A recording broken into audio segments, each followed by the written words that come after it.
ಗ್ರಾಮಸ್ಥರಿಂದ ಮತದಾನ ಬಹಿಷ್ಕಾರ ಮಾಡಲಾಗಿದೆ. ಮತಗಟ್ಟೆ ಸುತ್ತುವರಿದ ಗ್ರಾಮಸ್ಥರನ್ನ ಚದುರಿಸುವುದಕ್ಕೋಸ್ಕರ ಪೊಲೀಸರು ಲಘು ಲಾಠಿ ಪ್ರಹಾರ ಮಾಡಿದ್ದಾರೆ. ಈ ವೇಳೆ ಪೊಲೀಸರ ಮೇಲೆ ಕಲ್ಲು ತೂರಾಟ ನಡೆಸಿದ್ದಾರೆ ಗ್ರಾಮಸ್ಥರು. ಇವಿಎಂ ಮಷೀನ್ ಕೂಡ ಒಡೆದು ಹಾಕಿದ್ದಾರೆ ಗ್ರಾಮಸ್ಥರು. ಪೊಲೀಸರು ಹಾಗೂ ಚುನಾವಣಾ ಅಧಿಕಾರಿಗಳಿಗೆ ಕಲ್ಲೇಟು ಬಿದ್ದಿದೆ. ಮತ ಹಾಕಿಸಲು ಮುಂದಾದ ಅಧಿಕಾರಿಗಳ ವಿರುದ್ಧ ಆಕ್ರೋಶ ಹೊರಹಾಕಿದ್ದಾರೆ. ಚಾಮರಾಜನಗರದ ಇಂಡಿಗನತ್ತ ಗ್ರಾಮಸ್ಥರಿಂದ ಮತದಾನ ಬಹಿಷ್ಕಾರ ಮಾಡಲಾಗಿತ್ತು. ಮತಗಟ್ಟೆಯ ಸುತ್ತುವರಿದ ಗ್ರಾಮಸ್ಥರು ಅವರನ್ನ ಚದುರಿಸುವುದಕ್ಕೋಸ್ಕರ ಪೊಲೀಸರು ಲಘು ಲಾಠಿ ಪ್ರಹಾರ ನಡೆಸಿದ್ದಾರೆ. ಆಗ ಈ ರೀತಿಯ ದಾಂಧಲೆ ಮಾಡಿದ್ದಾರೆ ಗ್ರಾಮಸ್ಥರು. ದೃಶ್ಯಗಳಲ್ಲಿ ನೋಡ್ತಾ ಇದ್ದೀರಾ. ಇವಿಎಂ ಮಷೀನ್ ಕೂಡ ಒಡೆದು ಹಾಕಿದ್ದಾರೆ ಗ್ರಾಮಸ್ಥರು. ಮತಗಟ್ಟೆ ಯಾವ ರೀತಿಯಾಗಿ ಆಗಿದೆ ಅನ್ನೋದನ್ನ ದೃಶ್ಯಗಳಲ್ಲಿ ನೋಡ್ತಾ ಇದ್ದೀರಾ. ಅಲ್ಲಿದ್ದಂತಹ ಟೇಬಲ್, ಚೇರ್ ಎಲ್ಲವನ್ನ ಸಹ ಒಡೆದಿರುವಂತಹ ದೃಶ್ಯ. ಕಿಟಕಿ ಬಾಗಿಲುಗಳನ್ನೆಲ್ಲ ಮುರಿದಿದ್ದಾರೆ. ಪೊಲೀಸರು ಹಾಗೂ ಚುನಾವಣಾ ಅಧಿಕಾರಿಗಳಿಗೆ ಕಲ್ಲೇಟು ಬಿದ್ದಿದೆ. ಮತ ಹಾಕಿಸಲು ಮುಂದಾದ ಅಧಿಕಾರಿಗಳ ವಿರುದ್ಧ ಆಕ್ರೋಶವನ್ನ ಹೊರಹಾಕಿದ್ದಾರೆ. ಚಾಮರಾಜನಗರದ ಇಂಡಿಗನತ್ತ ಗ್ರಾಮಸ್ಥರಿಂದ ಮತದಾನ ಬಹಿಷ್ಕಾರ ಮಾಡಲಾಗಿತ್ತು. ಮತಗಟ್ಟೆ ಸುತ್ತುವರಿದ ಗ್ರಾಮಸ್ಥರನ್ನ ಚದುರಿಸುವುದಕ್ಕೋಸ್ಕರ ಪೊಲೀಸರು ಲಘು ಲಾಠಿ ಪ್ರಹಾರ ಮಾಡಿದ್ರು. ಲಘು ಲಾಠಿ ಪ್ರಹಾರ ಆಗ್ತಾ ಇದ್ದಂತೆ ಪೊಲೀಸರ ಮೇಲೆ ಕಲ್ಲು ತೂರಾಟ ಮಾಡಿದ್ದಾರೆ ಗ್ರಾಮಸ್ಥರು. ಇವಿಎಂ ಮಷೀನ್ ಅನ್ನ ಕೂಡ ಒಡೆದು ಹಾಕಿದ್ದಾರೆ ಗ್ರಾಮಸ್ಥರು. ದೃಶ್ಯಗಳಲ್ಲಿ ನೋಡ್ತಾ ಇದ್ದೀರಾ ಯಾವ ರೀತಿಯಾಗಿ ಮತಗಟ್ಟೆಯನ್ನ ಯಾವ ಸ್ಥಿತಿಗೆ ತಂದಿದ್ದಾರೆ ಅಂತ. ಅಲ್ಲಿದ್ದಂತಹ ಟೇಬಲ್, ಚೇರ್ ಎಲ್ಲವನ್ನ ಸಹ ಪೀಸ್ ಪೀಸ್ ಮಾಡಿದ್ದಾರೆ. ಕಿಟಕಿಗಳನ್ನ ಒಡೆದಿರುವಂತಹ ದೃಶ್ಯ ನೋಡ್ತಾ ಇದ್ದೀರಾ. ಇವಿಎಂ ಮಷೀನ್ ಅನ್ನ ಸಹ ಒಡೆದಿದ್ದಾರೆ. ಪೊಲೀಸರು ಹಾಗೂ ಚುನಾವಣಾ ಅಧಿಕಾರಿಗಳಿಗೆ ಕಲ್ಲೇಟು ಬಿದ್ದಿದೆ. ಈ ಬಗ್ಗೆ ಹೆಚ್ಚಿನ ಡೀಟೇಲ್ಸ್ ಕೊಡ್ತಾರೆ ನಮ್ಮ ಪ್ರತಿನಿಧಿ ಪುಟ್ಟರಾಜು. ಚಾಮರಾಜನಗರದ ಇಂಡಿಗನತ್ತ ಗ್ರಾಮಸ್ಥರಿಂದ ಏನ್ ಈ ರೀತಿಯಾಗಿ ಹೈಡ್ರಾಮಾ ಆಗಿರೋದು? ಈ ರೀತಿಯಾಗಿ ಮಾಡಿದ್ದಾರೆ, ಏನ್ ನಡೀತು ಘಟನೆ? ಯಾಕಷ್ಟೊಂದು ಆಕ್ರೋಶ?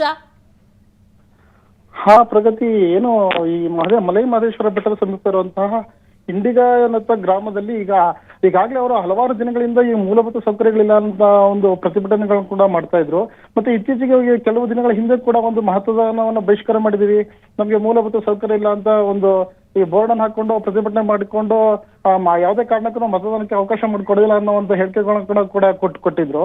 ಆದ್ರೆ ಈಗ ಬೆಳಗ್ಗೆ ಏನಾಗಿದೆ ಅಂದ್ರೆ ಈಗ ಮತದಾನ ಪ್ರಾರಂಭವಾದ ನಂತರ ಈ ಮಧ್ಯಾಹ್ನ ಕಳೆದ್ರು ಕೂಡ ಯಾರು ಕೂಡ ಮತದಾನ ಮಾಡಲು ಅಲ್ಲಿಗೆ ಆಗಮಿಸಿರ್ಲಿಲ್ಲ.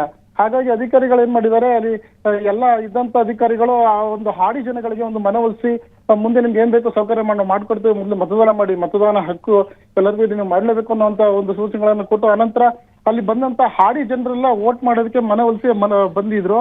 ಆದ್ರೆ ಹಾಡಿ ಜನರು ವೋಟ್ ಮಾಡೋದು ಬಂದಂತ ಸಂದರ್ಭದಲ್ಲಿ ಗ್ರಾಮಸ್ಥರು ಅಲ್ಲಿದ್ದಂತಹ ಇಂಡಿಗನಂತ ಗ್ರಾಮಸ್ಥರು ಏನ್ ಮಾಡಿದ್ದಾರೆ, ಯಾವುದೇ ಕಾರಣಕ್ಕೂ ವೋಟ್ ಮಾಡೋದು ಬೇಡ, ನಾವೆಲ್ಲ ಒಂದೇ, ಹಾಗಾಗಿ ನೀವ್ಯಾಕೆ ವೋಟ್ ಮಾಡ್ತಾರೆ, ನೀವು ವೋಟ್ ಮಾಡೋದು ಬೇಡ, ನಾವು ಮತದಾನ ಬಹಿಷ್ಕಾರ ಮಾಡಿದೀವಿ, ನಮ್ಗೆ ಯಾವುದೇ ರೀತಿಯ ಮೂಲಭೂತ ಸೌಕರ್ಯಗಳಿಲ್ಲ, ಒಂದು ರಸ್ತೆ ಆಗ್ಲಿ, ಕುಡಿಯೋ ನೀರಾಗ್ಲಿ, ಚರಂಡಿ ಇದೇ ರೀತಿ ಯಾವುದೇ ಸೌಲಭ್ಯಗಳು ಇಲ್ಲದ್ರಿಂದ ನಾವು ಯಾವುದೇ ಕಾರಣಕ್ಕೂ ಮತದಾನ ಮಾಡೋದು ಬೇಡ ಅನ್ನೋಂಥ ನಿರ್ಧಾರಕ್ಕೆ ಬಂದಿದೆ ಅಂತ ಅನ್ನೋದನ್ನ ಹಾಡಿ ಜನರಿಗೆ ತಿಳಿಸಕ್ ಹೋಗ್ತಾರೆ. ಈ ಸಂದರ್ಭದಲ್ಲಿ ಅಧಿಕಾರಿಗಳು ಮತ್ತು ಒಂದು ಗ್ರಾಮಸ್ಥರ ನಡುವೆ ಮಾತ್ರ ಚಿಕ್ಕಮಕ್ಕಿ ಏರ್ಪಡಾಗುತ್ತೆ. ಇದೇ ಸಂದರ್ಭದಲ್ಲಿ ಅಲ್ಲಿ ಒಂದು ಕಲ್ಲು ತೂರಾಟ ಕೂಡ ಆಗುತ್ತೆ. ಹಾಗಾಗಿ ಇಲ್ಲಿ ಅಧಿಕಾರಿಗಳು ಮತ್ತು ಪೊಲೀಸರ ನಡುವೆ ಸಣ್ಣ ಪುಟ್ಟಗಳ ಗಾಯಗಳಾಗಿರುವಂತಹ ಉದಾಹರಣೆಗಳು ಉಂಟಾಗಿದೆ. ಮತ್ತೆ ಈಗಾಗಲೇ ಅಲ್ಲಿ ಈ ಮಿಷನ್ ಕೂಡ ಈ ಒಂದು ಗಲಾಟೆ ಸಂದರ್ಭದಲ್ಲಿ ಅದು ಕೂಡ ಹೊಡೆದೋಗಿದೆ ಅನ್ನುವಂತಹ ಮಾತುಗಳು ತಿಳಿದು ಬಂದ್ರೆ ಸದ್ಯ ಈಗ ಅಲ್ಲಿ ಯಾವುದೇ ಮತದಾನಕ್ಕೆ ಮಾಡ್ತಾ ಇಲ್ಲ, ಈಗ ಸದ್ಯಕ್ಕೆ ಅದು ನಿಲ್ಲಿಸಿದೆ. ಪುಟ್ಟರಾಜು, ಈ ಹಿಂದೆನೆ ಮತದಾನ ಬಹಿಷ್ಕಾರ ಮಾಡ್ತೀವಿ ಅಂತ ಆಕ್ರೋಶವನ್ನೇನಾದ್ರೂ ವ್ಯಕ್ತಪಡಿಸಿದ್ರೆ ಅವ್ರನ್ನ ಸಮಾಧಾನ ಮಾಡೋ ಕೆಲಸ ಏನಾದ್ರೂ ಆಗಿತ್ತಾ ಇಲ್ಲಿ? ಈಗಾಗಲೇ ಅಲ್ಲಿ ಒಳಗಡೆಗೆ ಯಾರು ಹೋಗ್ಬಾರ್ದು, ಯಾವುದೇ ವೆಹಿಕಲ್ಗಳು ಕೂಡ ಅಲ್ಲಿಗೆ ಒಳಗಡೆ ಹೋಗ್ಬಾರ್ದು ಅನ್ನೋ ಒಂದು ಮಲೈ ಮಹದೇಶ್ವರ ಬೆಟ್ಟದಿಂದ ಇಂಡಿಗನತ್ತ ಗ್ರಾಮ ಅಂತ ಒಳಗಡೆ ಸುಮಾರು 37 ಗ್ರಾಮಗಳು ಬರ್ತವೆ. ಅಲ್ಲಿ ಇದುವರೆಗೂ ಕೂಡ ಯಾವುದೇ ರೀತಿಯ ಮೂಲಭೂತ ಸೌಕರ್ಯಗಳಿಲ್ಲ. ಕರೆಂಟ್ ಆಗಿರ್ಬೋದು, ರಸ್ತೆ ಆಗಿರ್ಬೋದು, ಚರಂಡಿ ಆಗಿರ್ಬೋದು, ಈ ತರ ಯಾವುದೇ ಮೂಲಭೂತ ಸೌಕರ್ಯಗಳಿಲ್ಲ. ಹಾಗಾಗಿ ಇತ್ತೀಚೆಗೆ ಒಂದು ಕೆಲವು ಜೀಪ್ಗಳನ್ನು ಹೋಗಿ ಬರ್ತಾ ಇತ್ತು. ಆದ್ರೆ ಇತ್ತೀಚೆಗೆ ಕೆಲವು ದಿನಗಳ ಹಿಂದೆ ಅರಣ್ಯ ಇಲಾಖೆಯಿಂದ ಒಂದು ಜೀಪ್ಗಳು ಹೋಗುವಂತದನ್ನು ಕೂಡ ತಡೆದಿದ್ರು. ಅಲ್ಲೊಂದು ಚೆಕ್ ಪೋಸ್ಟ್ ಮಾಡಿ ಯಾವುದೇ ಕಾರಣಕ್ಕೂ ಯಾವುದೇ ವೆಹಿಕಲ್ಗಳು ಒಳಗಡೆ ಹೋಗ್ಬಾರ್ದು, ಇದು ಹುಲಿ ಸಂರಕ್ಷಿತ ಪ್ರದೇಶ ಅನ್ನುವಂತ ರೀತಿಯಲ್ಲಿ ಅದಕ್ಕೆ ಒಂದು ನಿರ್ಬಂಧವನ್ನು ಕೂಡ ಹಾಕಿದ್ರು. ಅವಾಗಲೇ ಅಲ್ಲಿ ಒಂದು ದೊಡ್ಡ ಮಟ್ಟದಲ್ಲಿ ಪ್ರತಿಭಟನೆ ಎಲ್ಲ ಮಾಡಿದ್ರು. ಆದ್ರೆ ಇತ್ತೀಚಿನಲ್ಲಿ ಅವ್ರು ಅದನ್ನೇ ಇಟ್ಕೊಂಡೋಗಿ ನಾವು ನೀವು ಮತದಾನಕ್ಕೆ ಅವಕಾಶ ಮಾಡ್ಕೊಡೋದಿಲ್ಲ, ನಾವು ಮತದಾನ ಬಹಿಷ್ಕಾರ ಮಾಡ್ತೀವಿ, ನಮ್ಗೆ ಯಾವ ಮೂಲಭೂತ ಸೌಕರ್ಯಗಳು ಇಲ್ಲ ಅಂದ್ಮೇಲೆ ನಾವೇ ಕೂಡ ಓಟ್ ಹಾಕ್ಬೇಕು ಅನ್ನುವಂತ ತೀರ್ಮಾನಕ್ಕೆ ಬಂದು ಇತ್ತೀಚೆಗೆ ಅದನ್ನೆಲ್ಲ ಮಾಡಿದ್ರು.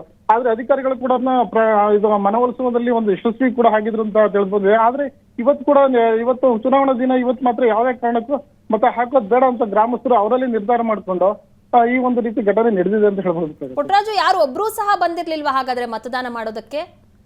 ಇಲ್ಲ, ಬೆಳಗ್ಗೆಯಿಂದ ಇವತ್ತು ಯಾವುದೂ ಕೂಡ ಮತದಾನ ಆಗಿರ್ಲಿಲ್ಲ. ಅಲ್ಲಿ ಗ್ರಾಮಸ್ಥರಲ್ಲಿ ಅಲ್ಲೇ ಇದ್ರು, ಸಮೀಪದಲ್ಲೇ ಇದ್ರು ಕೂಡ ಯಾರು ಕೂಡ ಒಂದು ಮತದಾನ ಮಾಡ್ಲಿಕ್ಕೆ ಹೋಗಿರ್ಲಿಲ್ಲ.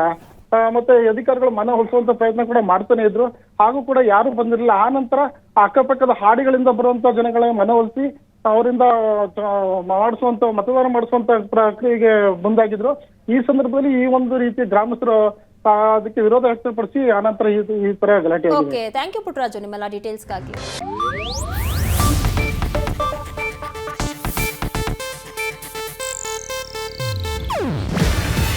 ಇದು ಏಷ್ಯಾನೆಟ್ ನ್ಯೂಸ್ ನೆಟ್ವರ್ಕ್ ಪ್ರಸ್ತುತಿ. ನೀವು ನೋಡ್ತಿದ್ದೀರಾ ಏಷ್ಯಾನೆಟ್ ಸುವರ್ಣ ನ್ಯೂಸ್.